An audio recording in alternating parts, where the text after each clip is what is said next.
Donc, peu après les attentats de Londres, le ministre de l'Intérieur, M. Charles Clark, avait écrit au porte-parole des conservateurs et des libéraux démocrates, respectivement, pour leur demander leur avis sur une proposition de loi antiterroriste dans le but de rechercher un consensus. C'est important, parce que quand vous saisissez les gens, avant même de déposer la loi à l'Assemblée nationale, ça permet au moins d'ouvrir un débat et de permettre au peuple de savoir ce qui se passe.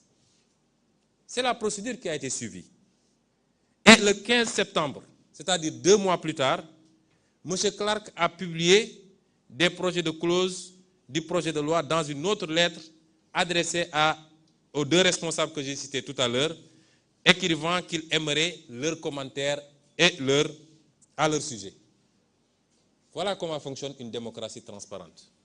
Mais ici, on se cache en catimini, on prépare une loi qu'on présente à Moustapha Niasse, qui appelle les députés en procédure d'urgence. Vous avez 4 jours, 5 jours, la commission doit se réunir, la plénière doit être convoquée, et la majorité mécanique, robotique, va lever la main pour voter sans savoir même de quoi il retourne. C'est de cela qu'il a été question. Et cette loi, après tous ces avis-là, a été discutée pendant longtemps à l'Assemblée nationale et a fait l'objet de renvois en seconde lecture et même en troisième lecture auprès du gouvernement. Voyez combien c'est différent, combien on est éloigné des standards élémentaires en matière de démocratie. Ici, on se lève, je vais vous dire comment ça s'est passé. On s'est levé, on nous a dit qu'il y a une loi. On s'est doté de la loi, on a regardé, c'était la catastrophe. Et on dit vendredi, il y a plénière. On n'avait même pas le temps d'aviser le peuple comme cela doit se faire. C'est grave. Une loi aussi importante, c'est comme ça qu'on doit la voter dans un truc. Si j'insiste sur ce modèle, c'est parce que je veux que les Sénégalais comprennent que Macky Sall ne pense pas par lui-même, ne décide pas par lui-même et n'agit pas par lui-même. Il n'en est même pas capable. Macky Sall se fait dicter des lois. Il se fait dicter des comportements et des actes à poser. Mais il le fait quand cela rejoint ses intérêts personnels. Parce que, obnubilé par un 3e mandat, si des gens lui parlent de la possibilité de voter une loi contre le terrorisme, il saisit immédiatement l'opportunité. Mais il a son calcul derrière, et je vais y revenir. Qui sont ceux qui soufflent dans l'oreille de Macky Sall? Il faut que les Sénégalais le sachent. Si j'ai commencé par l'exemple britannique, c'est parce que M. Tony Blair, sous couvert de son institut, qui prétend travailler dans le domaine de la gouvernance et dans les domaines de la plateforme digitale e-santé et de l'agriculture, est aujourd'hui un des conseillers privilégiés du gouvernement du Sénégal. Il est très fréquent au Sénégal et à chaque fois, il est reçu par Macky Sall. Novembre 2017, février 2020, mars 2021, et j'en passe et j'en passe. Pas plus tard qu'hier, vous avez vu dans la presse qu'il se targuait d'un entretien entre Abdoulaye Diouf Sarr et Tony Blair par vidéoconférence où Abdoulaye Diouf Sarr lui présentait les problèmes qu'on a dans la gestion du Covid et Blair aurait permis de les aider avec des applications développées par l'université d'Oxford, etc., etc. Voilà des hommes qui sont devenus très influents. Il y a de manière générale un balai des anciens présidents, des anciens premiers ministres. Matteo Renzi était en même temps que Tony Blair au mois de mars au Sénégal. Et officiellement pour la lutte contre la Covid et la campagne de vaccination. Mais nous savons ce qui se passe. Nous savons qui est M. Tony Blair, spécialiste de la manipulation ethnocentriste au Kosovo, en Irak, au Libye, via son cabinet de conseil stratégique. N'oubliez pas qu'il était à l'origine de la guerre d'Irak parce qu'il était celui qui tenait l'hypothèse d'armes nucléaires dont Saddam Hussein se serait doté, ce qui s'est révélé faux. C'est ces gens-là qui aujourd'hui ont pignon sur lui et sont les conseillers de Macky Sall. Il y a M. Nicolas Sarkozy, l'homme qui nous avait traité d'attardé historique, que nous ne serions pas suffisamment entrés dans l'histoire, que nous sommes dans l'éternel recommencement.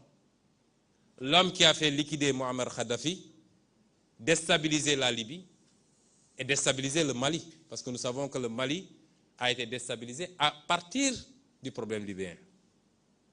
L'homme qui a fait assassiner lâchement Kadhafi. Cet homme-là aujourd'hui,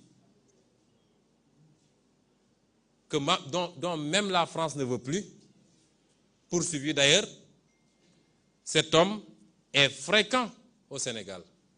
Je vous dis que sa dernière visite en date, c'était du 10 au 14 juin. Il a quitté la Côte d'Ivoire où il était avec Jean-Yves Le Drian pour piquer sur Dakar et se faire recevoir avec le tapis rouge par toutes nos autorités. Et ces gens-là qui soufflent à l'oreille de Macky Sall. Il y a M. Jean-Louis Bruguière, ex-juge antiterroriste français, qui est aujourd'hui haut représentant de l'Union européenne auprès des États-Unis pour la lutte contre le financement du terrorisme. Il était à Dakar il y a à peine un mois, parce qu'il était à Dakar le 26 mai 2021. Ce monsieur s'est doté d'un cabinet de conseil en matière de lutte contre le terrorisme et a signé des contrats juteux un peu partout en Afrique. Il était au mois de septembre 2020 en Mauritanie pour renouveler son contrat. En réalité, c'est un spécialiste de la traque des opposants africains. Tout opposant africain est terroriste pour lui. Et il est grassement payé pour le faire. C'est ces gens-là qui soufflent aujourd'hui à l'oreille de nos gouvernants et qui sont à l'origine de toutes ces suggestions. Bien évidemment, Macky Sall en profite largement pour y ajouter tout ce qu'il veut par rapport à ses cibles personnelles. Je ne parle même pas de tous ces agents de renseignement, particulièrement de la France et autres barbouzes qui pullulent dans notre pays, toujours prêts à exécuter les basses besognes comme du temps de Foccart. Parce que les méthodes sont maintenant beaucoup plus vicieuses, mais elles n'en sont pas pour autant complètement annulées. Ils n'ont pas pour autant abandonné toutes les vieilles méthodes de liquidation, comme ça a été fait avec les Sankara, les Lumumba, etc. Mais les méthodes sont beaucoup plus vicieuses maintenant. C'est des méthodes de destruction d'opposants par tous les outils modernes que nous connaissons. Aujourd'hui, Macky Sall a ouvert la porte à des sociétés de mercenaires. Depuis que le pétrole et le gaz, depuis que l'odeur du pétrole, du gaz sentent, plus toutes les autres ressources, nous avons toutes sortes de sociétés de mercenaires. Et je demanderai aux journalistes de faire de petites recherches sur la société Cove 16 SA, d'un certain Laurent Clerc, régulièrement à Dakar, et qui prétend avoir des méthodes pour se débarrasser des opposants. Je dis que nous n'avons pas besoin de toutes ces reliques politiques. Des reliques politiques chez eux, nous n'en avons pas besoin ici. Nous sommes ouverts à travailler avec tout le monde, dans le sens d'une collaboration gagnant-gagnant. Nous avons besoin de gens qui investissent en respectant les lois de ce pays, réaménagées d'ailleurs. Nous avons besoin des gens qui transfèrent de la technologie. Nous avons besoin de gens qui créent des industries. Mais nous n'avons pas besoin de reliques politiques, connues pour leur capacité à manigancer, même chez eux. Nous n'avons pas besoin. Et il faut que ça cesse. Il faut que ça cesse. Je ne suis pas en train de dire que la France est à l'origine de tous nos maux. Elle n'est pas responsable de la corruption de nos élites. L'argent du peuple qui est volé tous les jours, détourné dans des comptes offshore, détourné pour construire des immeubles à gauche et à droite, détourné pour corrompre de l'électorat. C'est ça, la France n'en est pas responsable. Même si son attitude complaisante peut y jouer pour quelque chose. La France n'est pas responsable du clientélisme, des détournements de deniers publics, de l'incompétence de nos leaders, incapables d'identifier les priorités. Elle n'est pas responsable forcément du bradage de nos ressources, même si elle en bénéficie très largement. Tout ça est de la responsabilité de nos dirigeants incompétents, incapables et qui ne sont pas des patriotes du tout. Mais il est temps que la France lève son genou de notre cou. 7 siècles de misère faits de traite humaine, de colonisation et aujourd'hui de néocolonisation, cela suffit.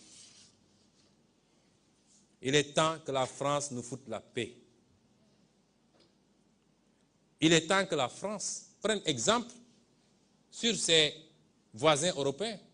L'Allemagne est la première puissance économique d'Europe, loin devant la France. La 3e ou 4e puissance